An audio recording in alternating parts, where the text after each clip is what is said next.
Hello मेरे प्यारे बच्चों, आपका एक बार फिर से नन्हे मुन्ने बच्चों की पाठशाला में स्वागत है। आज हम पढ़ेंगे कार्य पुस्तिका प्रकृति में वन्य जीवों का संरक्षण पार्ट 2 भाग 1 में हम लोग पढ़ चुके हैं और ये चैप्टर बहुत बड़ा था, इसलिए इसको 3 पार्टों में डिवाइड किया, 3 भागों में डिवाइड किया है। देखेंगे आगे। प्रश्न नंबर 1 है, संकटग्रस्त शब्द का क्या अर्थ है। देखो, भारी मात्रा में मौजूद, जो मौजूद नहीं, कम मात्रा में मौजूद है, संख्या कम होती जा रही है, संख्या कम होती जा रही, सही है। गुजरात का गिरिवन किस संकटग्रस्त जानवर के लिए प्रसिद्ध है। ये एशियाई शेर के लिए है। इनमें से कौन सा जानवर संकटग्रस्त है। तो सफ़ेद तेंदुआ जो है हमें नहीं दिखाई देता, ये संकटग्रस्त है। निम्नलिखित में से कौन सा एक विलुप्त जानवर है। जो अमूर बाघ, ये नहीं दिखाई देता है, ये विलुप्त जानवर है। और इनमें से कौन सा जानवर संकटग्रस्त जानवर नहीं है। जो हमें हर जगह दिखाई देता, वो क्या है, बंदर।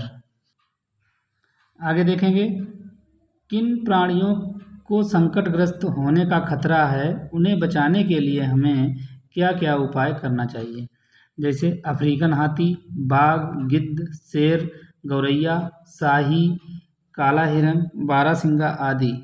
इन्हें बचाने के लिए शिकार बंद करना चाहिए, लोगों को जागरूक करना चाहिए और इनके लिए अच्छे अभयारण्यों का निर्माण होना चाहिए। प्रश्न नंबर 2 है, यदि सभी पशु पक्षी विलुप्त हो जाएं तो इससे हमारे जीवन पर क्या प्रभाव पड़ेगा। देखिए क्या है, हम अपने भोजन के लिए जीव जंतुओं पर ही निर्भर रहना पड़ता है। प्रकृति का संतुलन बिगड़ जाएगा, धीरे धीरे सभी जीवधारी मरने लगेंगे।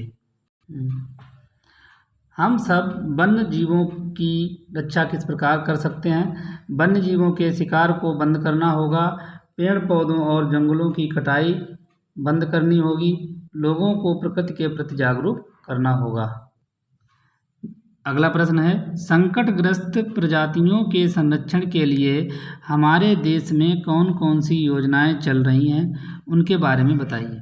संकटग्रस्त प्रजातियों के संरक्षण के लिए हमारे देश में पर्यावरण संरक्षण अधिनियम, वन संरक्षण अधिनियम, राष्ट्रीय वन्य जीव कार्य योजना, बाघ परियोजना, राष्ट्रीय उद्यान एवं अभयारण्य हैं, जैव क्षेत्रीय रिजर्व कार्यक्रम आदि की योजनाएं चल रही हैं। आगे देखेंगे, रेड डाटा बुक क्या है, यह किस प्रकार की जानकारी प्रदान करता है।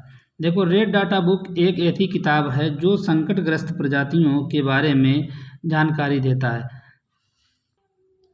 वन्य जीवों के संरक्षण के लिए सरकार द्वारा क्या कानूनी कदम उठाए जा रहे हैं। वन्य जीवों को बचाने के लिए सरकार द्वारा विशेष कानून बनाए गए हैं। जानवरों की हड्डी, खाल, दांत, सींग आदि के अवैध व्यापार पर रोक हो। सुरक्षा के लिए राष्ट्रीय उद्यानों की स्थापना की गई। यहाँ पर जानवरों का शिकार करना मना है। संरक्षित वन भी वन्य जीवों के लिए पूरी तरह से सुरक्षित नहीं है, इसे समझाइए। क्योंकि कुछ लालची लोग अपने निजी फायदे के लिए यहाँ रहने वाले जीवों का शिकार करवाते हैं।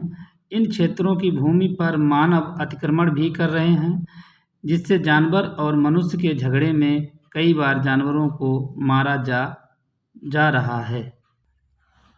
ये विश्व गौरैया दिवस कब और क्यों मनाया जाता है। प्रत्येक वर्ष 20 मार्च को गौरैया पक्षी के संरक्षण के लिए विश्व गौरैया दिवस मनाया जा रहा है। मेरे प्यारे बच्चों, इस तरह वन्य जीव संरक्षण का भाग 2 समाप्त हुआ। मेरा वीडियो अच्छा लगे तो लाइक, शेयर और सब्सक्राइब करें। धन्यवाद।